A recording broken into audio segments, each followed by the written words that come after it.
du Père, du Fils et du Saint-Esprit. Amen. La paix de Jésus soit dans votre maison, sa paix et sa joie. Alléluia. J'espère que vous allez bien. Nous sommes la veille de l'Ascension, donc on se prépare à fêter cette remontée au ciel de notre bien-aimé Jésus, qui va s'asseoir à la droite de son Père, notre Père. Amen. Que ta parole, ô Jésus, rentre dans mon esprit, que ma bouche proclame ta parole et que mon cœur l'accueille. Amen. Chapitre 16, versets 12 à 15. J'ai beaucoup de choses à vous dire encore, mais vous ne pouvez pas les comprendre maintenant. Quand il viendra, lui, l'Esprit de vérité, il vous conduira sur le chemin de toute vérité. Il n'aura pas de message propre, mais il dira ce qu'il aura entendu et vous annoncera les choses à venir. Il vous annoncera ce qu'il aura reçu de moi, et grâce à lui je serai glorifié. Tout ce qui est au Père est à moi. C'est pourquoi je viens de dire qu'il vous fera savoir des choses prises chez moi. Merci Jésus pour ta parole. Alors, l'Esprit de vérité, le protecteur, maintenant, bien-aimé Jésus, tu appelles l'Esprit Saint, l'Esprit de vérité, Esprit de Dieu, Saint-Esprit, Paraclet, Défenseur, vous voyez, tous les noms de l'Esprit Saint, on en parlait hier et avant-hier, et encore, et avant-hier, c'est très important. Alors immédiatement, on s'interroge, qu'est-ce que tu veux nous dire, Jésus, quand tu dis, il n'aura pas de message propre, mais il dira ce qu'il aura entendu et vous annoncera les choses à venir. C'est une allusion, bien sûr, que l'Esprit Saint a déjà fait le travail, merci à l'Esprit Saint, par les prophètes, jusqu'à l'arrivée de Jésus, et l'Esprit Saint va continue son œuvre, et ce que Jésus annonce là, c'est l'Apocalypse, c'est le rédacteur de l'Apocalypse, puisque nous lisons l'évangile de selon saint Jean, qui parle des choses à venir. Je ne sais pas s'il sait, quand il a rédigé ça, je ne sais pas s'il sait que lui-même va rédiger l'Apocalypse, mais en tout cas, c'est une annonce très claire qui nous dit que ces choses, il dira ce qu'il aura entendu et vous annoncera les choses à venir. Il vous annoncera ce qu'il aura reçu de moi. Voilà. Donc l'Apocalypse, on le voit, est très précise, montre bien Jésus. Tout ce qui est au Père est à moi, c'est pourquoi je viens de dire qu'il vous fera savoir des choses prises chez moi. Vous voyez, il y a une tendance que je déplore personnellement, qui existe assez peu dans l'Église catholique, heureusement, mais dans des églises séparées, eh bien, il y a une tendance à vouloir s'adresser à l'Esprit Saint sans Jésus, et c'est problématique. C'est très problématique. Jésus nous le dit au verset 15, je le répète, tout ce qui est au Père est à moi, c'est pourquoi je viens de dire qu'il vous fera savoir des choses prises chez moi. Et oui, merci Jésus. Merci Jésus pour cet esprit de vérité. Esprit de Dieu, esprit de vérité. Brise du Seigneur, dit un très ancien chant catholique, qui est absolument magnifique.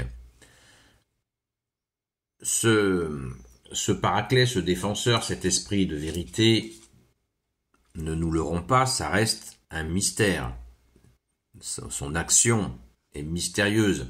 Quand on parle du Fils et du Saint-Esprit, nous aimons bien dire cette image qui est loin d'être là, qui est vraiment une approche qui dit que le soleil c'est le Père, les rayons c'est le Fils, et cette chaleur que l'on ressent c'est le Saint-Esprit.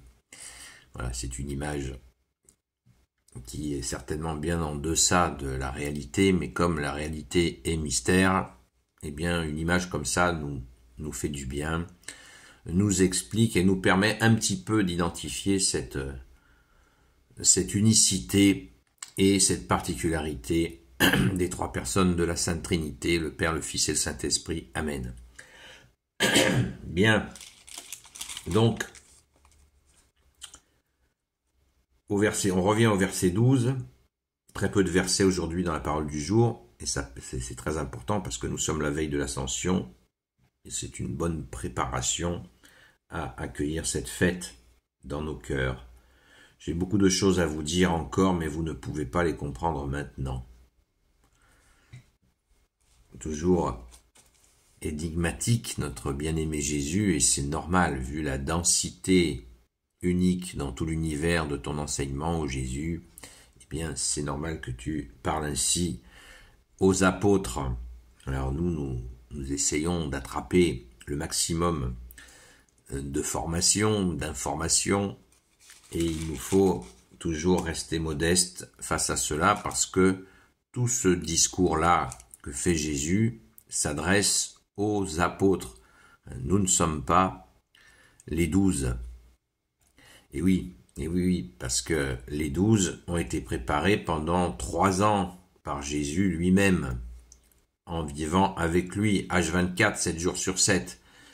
Donc, nous écoutons cela avec calme, discernement, avec appétit, parce qu'on aimerait bien savoir. C'est tellement un bonheur, Jésus, que tu nous enseignes. Donc, on écoute ça et on essaye vraiment de s'en imprégner, de cet esprit de vérité qui va rien annoncer de lui-même. Jésus, tu nous dis ça, de lui-même. Il n'aura pas de message propre, mais il dira ce qu'il aura entendu et vous annoncera les choses à venir. J'insiste parce que c'est très dense. Pourquoi je le répète et le répète? Parce qu'il y a une densité là qui est énorme. L'Esprit Saint annonce, mais quand l'Esprit Saint annonce des choses à venir, comme il nous est dit au verset 13, quand il viendra, lui, l'Esprit de vérité, il vous conduira sur le chemin de toute vérité. Il n'aura pas de message propre, mais il dira ce qu'il aura entendu et vous annoncera les choses à venir. Est-ce à dire que l'Esprit Saint va nous dire exactement comment les choses vont se passer? Eh bien, nous avons la trame de l'Apocalypse qui est très complexe. Alors pourquoi ça nous est annoncé d'une façon aussi complexe? Ça aurait été simple de nous annoncer les choses simplement. Pourquoi Jésus, tu nous as pas annoncé les choses simplement? Et que l'Apocalypse est aussi complexe? Eh bien tout simplement parce que Jésus, on le voit avec l'attitude de Jésus avec les apôtres, eh bien Jésus veut que nous réfléchissions par nous-mêmes. Nous sommes tellement aimés de toi, de ton Père, de l'Esprit Saint, ô Jésus, que tu n'as pas voulu que l'on soit des robots qui répondons exactement, sans aucune réflexion personnelle, à ce qui se passe. C'est le vrai sens d'avoir été créé à l'image de Dieu. Dieu est amour, Dieu est esprit, et Dieu ne se sépare pas de ce qu'il est en créant l'homme. C'est magnifique, c'est la preuve de l'amour de Dieu. Si Dieu ne nous aimait pas, il nous aurait fait de nous des robots, des machins qui font exactement sa volonté, comme des jouets mécaniques avec un gosse. Eh bien pas du tout. Dieu nous aime infiniment puisqu'il nous a créés à son image avec cette liberté qu'on appelle couramment le libre arbitre. Mais c'est très touchant, cet amour de Dieu pour nous, il veut que nous comprenions. Et l'Apocalypse est vraiment très symbolique, c'est très imagé et très difficile à comprendre, mais comme tout ce qui est difficile à comprendre, ça ne s'adresse pas à des bac plus 10 ou plus 15. L'erreur serait de croire que c'est uniquement réservé aux intellectuels. rien n'est plus faux. Rien n'est plus faux. Puisque Jésus a dit, vous vous souvenez de cette séquence d'évangile où Jésus remercie son Père d'avoir révélé aux petits et d'avoir caché aux intelligents et aux sages la vérité. La vérité, c'est là où est ton cœur, là aussi est ton trésor. Et ce trésor, c'est toi Jésus.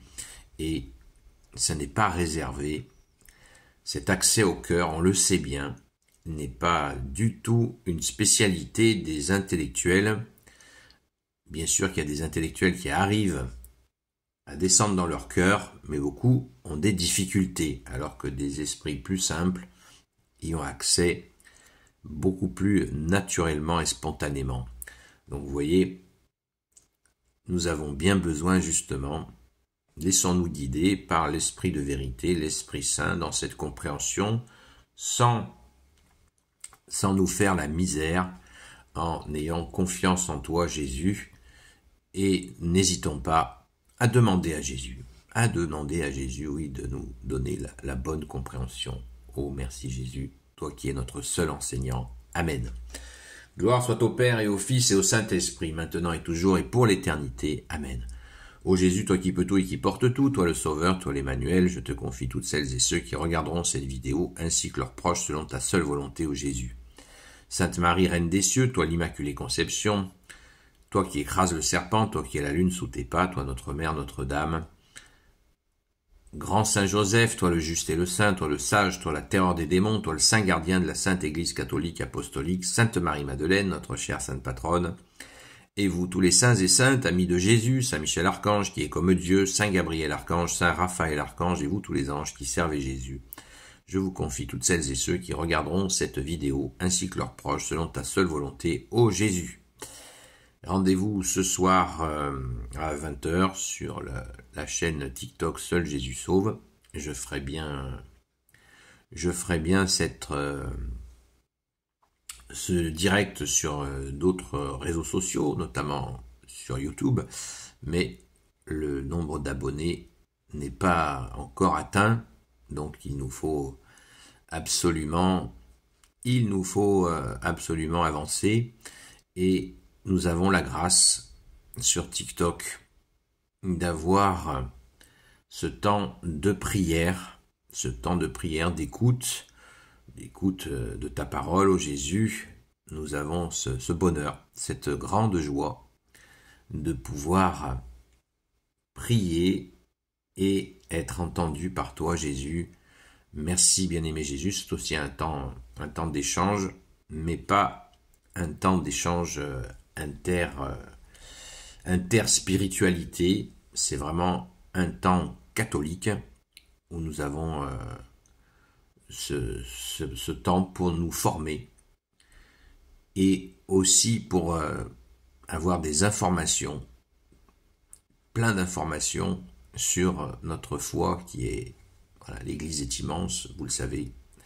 L'Église est absolument immense et il nous faut vraiment accueillir cette joie. La joie de l'Église qui contient quelque chose qui est unique dans l'Église catholique. Je vous le dis, ne le répétez à personne. C'est l'allégresse. L'allégresse, c'est une joie profonde que nous donne Jésus d'être dans l'Église que lui-même a fondée. Et oui, c'est une joie immense. Merci Jésus pour cette allégresse qu'il y a uniquement dans ta Sainte Église catholique apostolique. Amen. À très vite.